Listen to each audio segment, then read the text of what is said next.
Hello guys, welcome to your own channel MK Tutorials। Last video में हमने simple sentences को indirect में बदलने के नियमों को देखा और समझा और जाना। आइए आज हम कुछ नए चेंजेस को देखेंगे। Change in time and place. Change in time और प्लेस, समय अथवा स्थान सूचक शब्दों में परिवर्तन। एक्चुअली डायरेक्ट नरेशन में कुछ ऐसे भी सेंटेंसेस आते हैं जो कि आरएस में हमारा कुछ समय दिया होता है, टाइम दिया होता है या कुछ प्लेस दिए होते हैं, हियर, देयर, एक्सेट्रा। तो उन सभी शब्दों में भी इनडायरेक्ट बनाते समय कुछ परिवर्तन होते हैं। आज हम उन्हीं परिवर्तनों को, उन्हीं चेंजेस को करके समझ के उसको अपने मन में लर्न करेंगे, उसको याद करेंगे और डायरेक्ट से इनडायरेक्ट बनाने की प्रक्रिया में हम कुछ आगे बढ़ेंगे। तो चेंज इन टाइम और प्लेस, समय या स्थान में परिवर्तन। तो इनडायरेक्ट बनाते समय, इनडायरेक्ट से इनडायरेक्ट बनाते समय आरएस में, रिपोर्टेड स्पीच में आए हुए समय अथवा स्थिति के निकटता सूचक शब्दों में कुछ परिवर्तन आता है। आइए उन शब्दों को हम जान लेते हैं। जैसे देखिए, कम का गो हो जाता है, कम का गो हो जाता है। हियर का देयर हो जाता है। हाँ, इस तरह से चेंजेस होते हैं।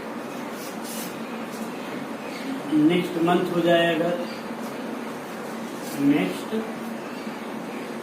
मंथ हो जाएगा, तो क्या हो जाएगा, द फॉलोइंग मंथ। तो इस तरह से आपका बनता जाएगा। अगर ऐसे ही मान लीजिए नेक्स्ट ईयर हो जाए तो क्या हो जाएगा, ये आपको केवल समझाने के लिए कि आपको आ जाए इसलिए ढेर सारे बता दे रहे हैं। तो नेक्स्ट ईयर का क्या हो जाएगा, the following year, the following year. Yesterday morning का, या ऐसे ही इस तरह से और ढेर सारे हैं। आपको जितने भी आएंगे आपको उतने समझ लेने हैं। इस तरह से कम का गो, हियर का देयर, एगो का बिफोर, दिस का दैट, ये इनडायरेक्ट, ये डायरेक्ट में आएंगे। इनडायरेक्ट बनाते समय ये इसमें चेंज हो जाएंगे। अभी हम ये भी बताएंगे आपको कि किस परिस्थिति में ये कम का गो हो जाएगा, कब होगा, ये सारी चीजें भी आपको बताई जाएंगी। आपको एग्जाम्पल के माध्यम से और नियम के अकॉर्डिंग हम आपको ये सारी चीजें बता देंगे। तो आइए देख लेते हैं।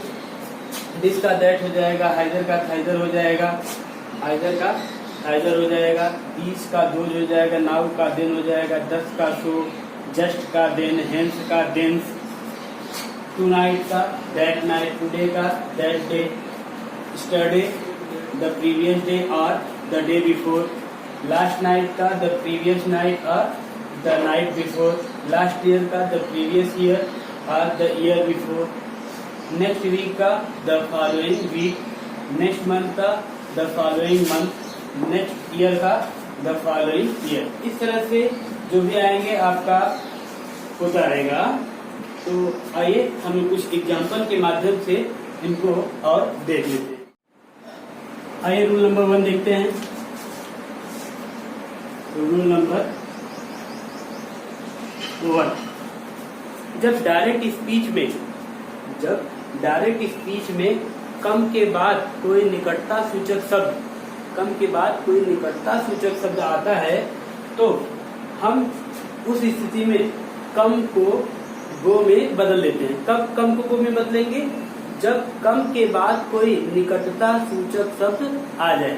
कम के बाद जब कोई निकटता सूचक आ जाए तो हम उसको कम को गो में बदल लेते हैं। आइए कम को गो में बदल देते हैं। एग्जाम्पल के माध्यम से ले लेते हैं इसको। एज फर्स्ट एग्जाम्पल लेते हैं,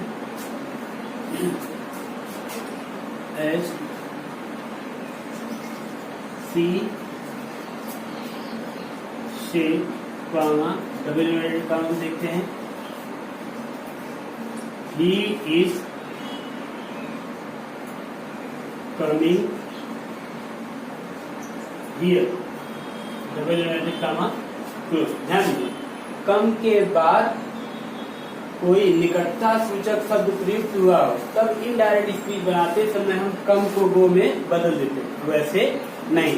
तो यहाँ पे देखिए कम है, इसके बाद निकटता सूचक, यहाँ निकट है ना, यहाँ का मतलब निकट, तो निकटता सूचक शब्द है हियर, तो ये कम हमारा कितने बदल जाएगा, गो में, इनडायरेक्ट बनाते समय। तो इनडायरेक्ट आइए बना दे, याद करिए, आप भी बना सकते हैं। She shape comma inverted comma remove होगा, दैट का प्रयोग होगा। अब ये है, क्लियर है, आप जानते हैं।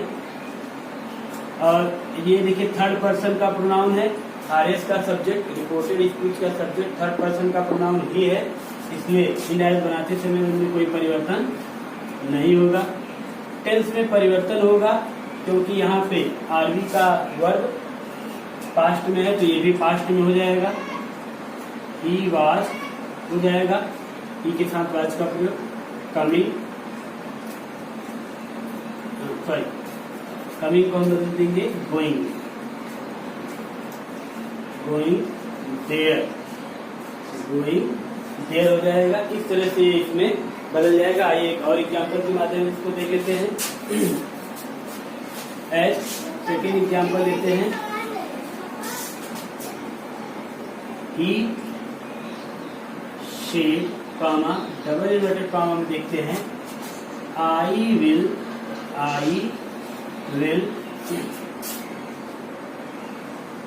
Leave you now, I will leave you now, मैं आपको अभी छोड़ूंगा। तो इसका इनडायरेक्ट बनाइए, जल्दी चलते हैं। तो क्या हो जाएगा, ये हमारा सिंपल है। तो ही सेट का सेट ही रहेगा, कोई चेंज नहीं होगा, कॉमा इन्वर्टेड कॉमा रिमूव करके दैट का प्रयोग करेंगे। Next, I will leave you now, तो आई जाएगा। आई आपका क्या है, फर्स्ट पर्सन का प्रोनाउन है इसलिए, और ये आरबी का सब्जेक्ट है, तो ये कहाँ जाएगा, सॉरी आरएस का सब्जेक्ट है, तो आरबी के सब्जेक्ट के पास जाएगा, उसी में बदल जाएगा, तो ही हो जाएगा। ये स्मॉल से राइट करेंगे। और ये पास्ट टेंस में है, इसलिए विल का भी पास्ट टेंस वुड, संबंधित पास्ट टेंस विल का वुड, विल का संबंधित पास्ट टेंस होता है would. I would, he would leave, LEAVE। अब देखिए यू हमारा सेकेंड पर्सन का प्रोनाउन है।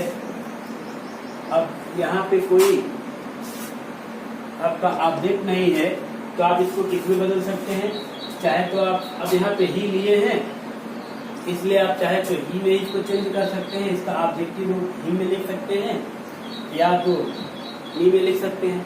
तो हम ही में ही लिख देते हैं। तो he would leave him, then. Now का किस में चेंज हो जाएगा, अभी आपने सारणी में देखा था, नाउ का देन में चेंज हो जाता है। तो he said I will leave you now, क्या हो जाएगा, he said that he would leave him then. एक तो ऐसे हो सकता है, जब हम यू को ही मान लेंगे तो ये हिम में चेंज हो जाएगा। अगर हम इसी को आई मान लेते हैं, आई मान लेंगे तो ये मी में चेंज हो जाएगा।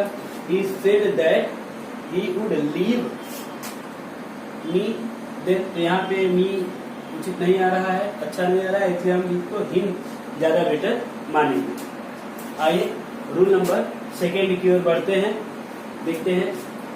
अब एक बार ध्यान देना है, रूल नंबर सेकेंड में है, जब दिस, नाउ या हियर ऐसी किसी वस्तु की ओर संकेत करते हो, दिस, नाउ, हियर किसी ऐसी वस्तु की ओर संकेत करते हो जो कि वो कहने वाले के सामने ही हो, जो कि कहने वाले के सामने ही हो, तो ऐसे समय में निकटता सूचक शब्दों का इनडायरेक्ट बनाते समय कोई परिवर्तन नहीं करते। जैसे सपोज राहुल ने कहा this is my school, this is my school. Rahul के आंखों के सामने है, राहुल की आंखों के सामने है और वहां पे दिस का प्रयोग हुआ है, this is my school. Rahul said this is my school, Rahul ने कहा यह मेरा स्कूल है, संकेत करते हुए। ऐसी स्थिति में इनडायरेक्ट बनाते समय निकटता सूचक शब्दों को दूरी सूचक शब्दों में नहीं बदलेंगे। इसका मतलब दिस का दैट नहीं होगा। जैसे तो Rahul said that this was his school हो जाएगा, उसमें कोई परिवर्तन नहीं होगा। आइए रूल लिख देते हैं, आप उसको लिख दीजिएगा। रूल नंबर 2, रूल नंबर 2, जब दिस नाउ तथा हियर, तो आप देख रहे हैं दूसरा नियम रूल नंबर 2, जब दिस नाउ तथा हियर से किसी ऐसी वस्तु, समय या स्थान की ओर संकेत हो रहा हो, या ये सब किसी ऐसे वस्तु की ओर संकेत, स्थान, समय की ओर संकेत करते हो जो बोलते समय वक्ता स्पीकर के सामने हो, तो इनडायरेक्ट स्पीच बनाते समय इनमें कोई परिवर्तन नहीं करती। इनमें का मतलब दिस, नाउ और हियर में कोई परिवर्तन नहीं करते, वो ज्यों का त्यों आ जाएंगे इनडायरेक्ट बनाते समय। टेंस में जो परिवर्तन होना है, प्रोनाउन में जो परिवर्तन होने हैं वो होगा ही। ठीक, आइए देखते हैं एग्जाम्पल के माध्यम से। आइए इसका एग्जाम्पल के माध्यम से देखते हैं, इसको एरेंज करके। आइए रूल नंबर 2 का हम एग्जाम्पल ले लेते हैं। एज देख देते हैं। पहला, Rohan said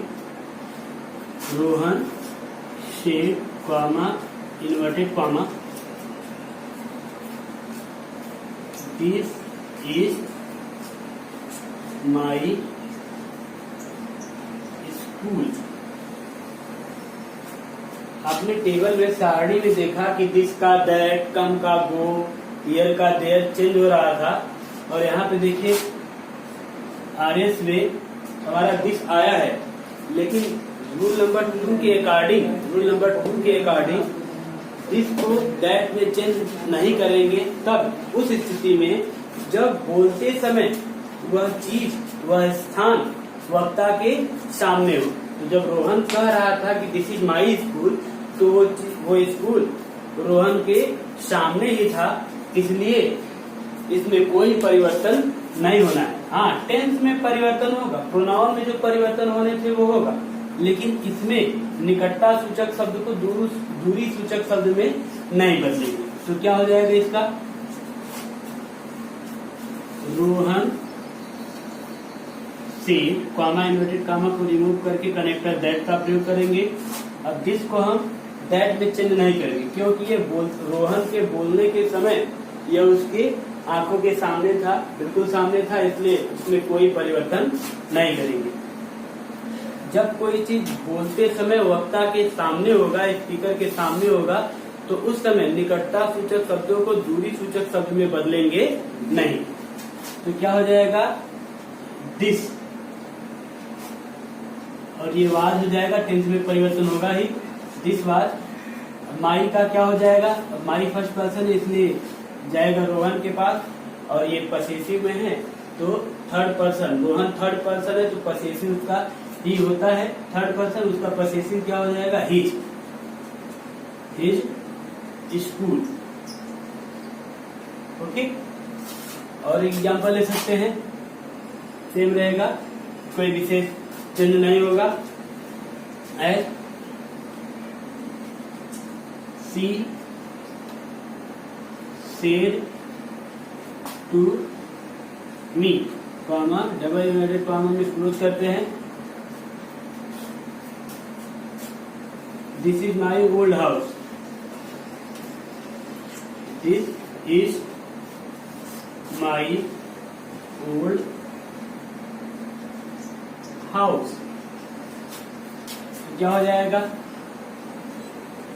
see told, said to को टोल्ड में चेंज कर देते हैं, आपको मालूम है, सेकेंड वीडियो में ही पता चल गया था आपको। और कॉमा इन्वर्टेड कॉमा को रिमूव करके दैट का प्रयोग करेंगे। अब दिस, चूंकि बोलते समय, उसके बोलते समय उसका घर सामने है, इसलिए उसमें कोई परिवर्तन नहीं होगा। निकटता सूचक शब्द को दूरी सूचक शब्द में नहीं बदलेंगे, सेम उसी में रहेगा। स्मॉल से हो जाएगा दिस, टेंस बदलेगा वाज हर। अब ये जाएगा यहाँ पर उसके पसेसिव में, सी का possessive her. This was her old house. आइए अब आगे देख, आइए इसका तीसरा एग्जाम्पल दे लेते हैं। He said, comma double inverted comma में, I am glad to be here. I am glad to be here. ठीक, double inverted comma close. He said I am glad to be here. उसने कहा कि मुझे यहाँ होने पर अच्छा महसूस हो रहा है। I am glad to be here. मुझे यहाँ अच्छा महसूस होता है। तो देखिए क्या हो जाएगा, यहाँ पे निकटता सूचक शब्द क्या है? हियर।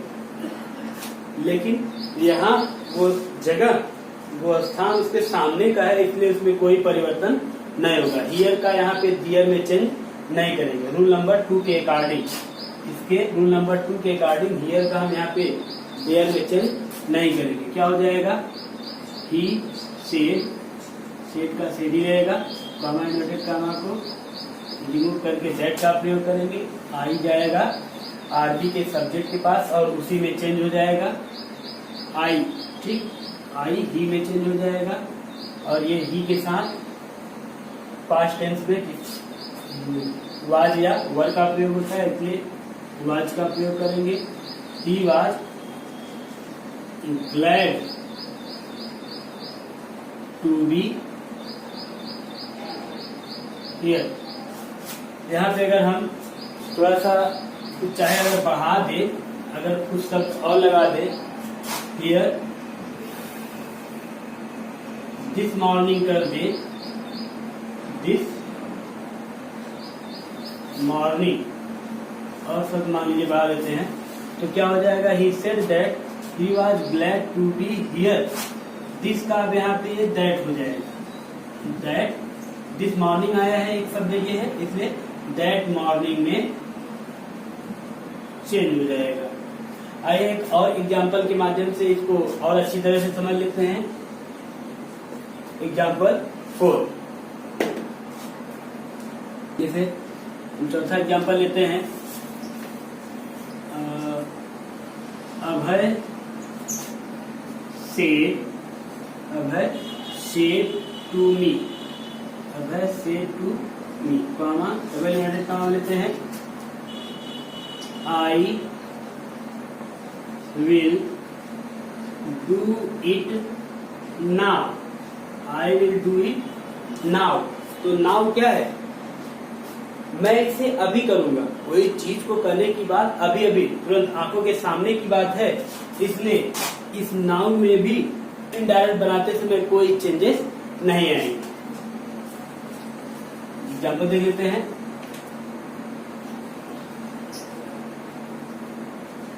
अभय सेड टू को टोल्ड में चेंज कर देंगे। Abhay told me, comma inverted comma remove करेंगे। सिंपल सेंटेंसेस RS के सिंपल सेंटेंसेस को जोड़ते समय दैट का प्रयोग करते हैं। हाँ, तो आई जाएगा तुरंत आरबी के सब्जेक्ट के पास। अब है थर्ड पर्सन है इसलिए इसके लिए प्रोनाउन ही आएगा। यहाँ पे अगर कोई लड़की होती तो यहाँ पे सी आ जाता। हाँ, अब ये विल का, क्योंकि ये पास्ट में है इसलिए विल का क्या हो जाएगा, संबंधित पास्ट टेंस वुड होता है, WOULD। तो that he would do it now. तो नाउ का नाउ हेरा दूसरे रूल के अनुसार है। यदि कहते समय, यदि कोई बात कहते समय कोई स्थान, समय, विशेष वक्ता के सामने ही हो तो उसमें इनडायरेक्ट बनाते समय उस विशेष शब्द में कोई परिवर्तन नहीं होता। उस विशेष शब्द में कोई परिवर्तन नहीं होता। निकटता सूचक शब्द दूरी सूचक शब्दों में नहीं बदलता। तो आपने इतना देखा, इतना कर लेंगे आप, इतनी बातें समझ में आ गई हो तो हम अगला देखेंगे। Thank you for watching the video. I hope you have learn it, याद कर लिया होगा, and you have understood the change in time and place. If you didn't understand in one time, you can repeat the video, you can watch the video again. Thank you.